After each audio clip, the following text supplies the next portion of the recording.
আমি যে বিষয়টা নিয়ে আজকে আপনাদের সামনে এই ভিডিওটা নিয়ে আসছি, বিশেষ করে সেই বিষয়টা হচ্ছে মাহে রবিউল আউয়াল মাস। আমরা সব মুসলমানের উপর এই মাসটা অতি মূল্যবান, অতি যত্নময়। এই মাসে আমার আপনার পেয়ারা নবী সাল্লাল্লাহু আলাইহি ওয়াসাল্লাম তশরিফ এনেছেন। সেই মাসটাকে আমরা সবাই একটু মর্যাদা করার চেষ্টা করি, সবাই মর্যাদাপূর্ণভাবে এই মাসটাকে আমরা দেখি। আমাদের মাঝে এই মাসটা আবার তশরিফ এনেছে। তো আমি এ বিষয়টা নিয়ে কিছু কথা বলার জন্য আপনাদের সামনে আসছি। আমার পেয়ারা নবী এই মাসের মধ্যে তশরিফ এনেছে, শুধু নাকুশ হয়েছিল, শুধু ফ্রেশানি বোধ করেছিল একজন ব্যক্তি, সেজন হচ্ছে শয়তান। আমার নবী কামলিওয়ালা নবী যখন পৃথিবীর মধ্যে সৌবা আগমন করেছেন, তখন শয়তানের মনের মধ্যে আগুন ধরে গেছে। কারণ শয়তান তো আর শয়তানি করতে পারবে না।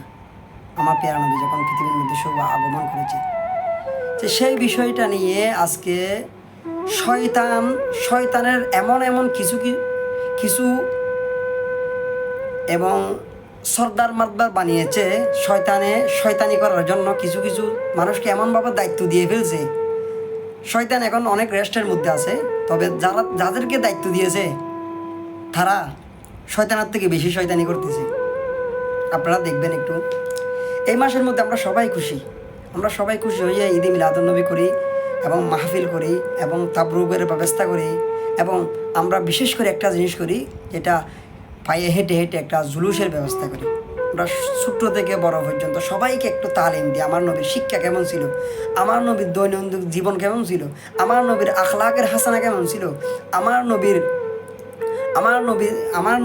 মধ্যে আল্লাহ কি রহমত দিয়েছিল, আমার নবী মানুষকে কী রকম ভালোবাসতেন, আমার নবী দেশকে কী রকম পরিচালনা করতেন। আমার নবীর এইগুলা শিক্ষাগুলা আমাদের ছোটো বাচ্চাদেরকে দেওয়ার চেষ্টা করি। আমরা নারে তকবির পড়ি, নারে রিসালাত পড়ি, এগুলা পড়ে আমরা পায়ে হেঁটে জুলুস করি। এই জুলুসটা করি আমার ভাইয়েরা আছে, ওরা মনের মধ্যে এমন ফেরাসানি বোধ করে, আমার ওরাও মনে হয় শয়তান। কারণ এটা তো শয়তানি করেছিল এক সময়, এটা তো মুসলমানের কাজ না।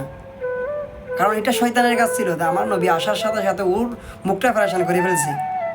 এটা তো শয়তানের কাজ ছিল, এটা তো ইসলামের কাজ না। ইসলামের মধ্যে এটা হতে পারে না কখনো। কারণ আমার নবীকে পেয়ে সবাই খুশি হয়েছে, আমার নবীকে পেয়ে সবাই আনন্দিত হয়েছে, শুধু নাকুশ হয়েছে শয়তান। তা এখন যারা আমার নবীর এই জুলুসকে নিয়ে যারা নাকুশ বোধ করেছেন, আপনারা যারা ফেরাসানি বোধ করতেছেন, আমি কাউকে কিছু ইন্ডিয়াই করে কিছু বলতে চাই না। আমি মনে করব ওরা শয়তানের ওয়াসওয়াসা পেয়েছে এবং শয়তান থেকে কিছু ওরা ধার নিয়েছে মনে হয়। না হয় শয়তানে ওদেরকে দায়িত্ব দিয়ে কোথাও রেস্টের মধ্যে চলে গেছে। কারণ শয়তান তো অনেক বছর আগে থেকে শয়তানি করতেছে। তা আমি বলতে চাই, ভাই আপনাদের কাছে একেবারে আমি ক্ষমা চাচ্ছি, আপনারা আমার নবীর এই বিষয়টা নিয়ে, জুলুসকে নিয়ে আপনারা এটা কখনো এই ভুল ধারণাটা মনের মধ্যে আনবেন না। আগে বুঝবেন, জানবেন, তারপরে এই বিষয়টা নিয়ে কথা বলবেন। দ্বিতীয় নম্বর হচ্ছে, আমাদের বাংলাদেশের মধ্যে এই যে কিছুদিন আগে আমাদের ছাত্র ভাইরা আন্দোলন করেছে, আন্দোলন করার পরে যে ইয়ার পরে গেছে আবার যে বন্যার মধ্যে অনেক মানুষ ক্ষতিগ্রস্ত হয়েছে, অনেক মানুষের ঘর বাড়ি অনেক কিছু চলে গেছে। তবে আমি বলতে চাই, যারা এই ছাত্র ভাইয়ের আন্দোলনের পরে যারা দায়িত্ব গ্রহণ করেছিল, আমি ছাত্র ভাইদের পক্ষে আছি এবং তাদেরকে সাপোর্ট করি। আমি একজন ছাত্র ছিলাম। তো ওইটা বলতেছি এই জন্য, যারা এই দায়িত্বটা গ্রহণ করার পরে সমাজের কুসংস্কারকৃত মানুষ, তারা মন্দির পাহাড়ে দিতেছে, ভাঙতেছে মাজার। বিবেক থাকাটা ভাই প্রয়োজন, উচিত। আপনাদের কাছে বিবেক নেই। দেখেন, পাহারা দিতেছে মন্দির, ভাঙতেছে মাজার। আমি বলতেছি না মন্দিরটা যার ধর্ম তার জন্য অনেক বড় কিছু, তাদের ধর্মের, তাদের এই ইবাদতের স্থান, তাদের এই যে যারা যেখানে থাকে যেখানে ইবাদত করে ওই স্থানটা ওদের জন্য পবিত্র।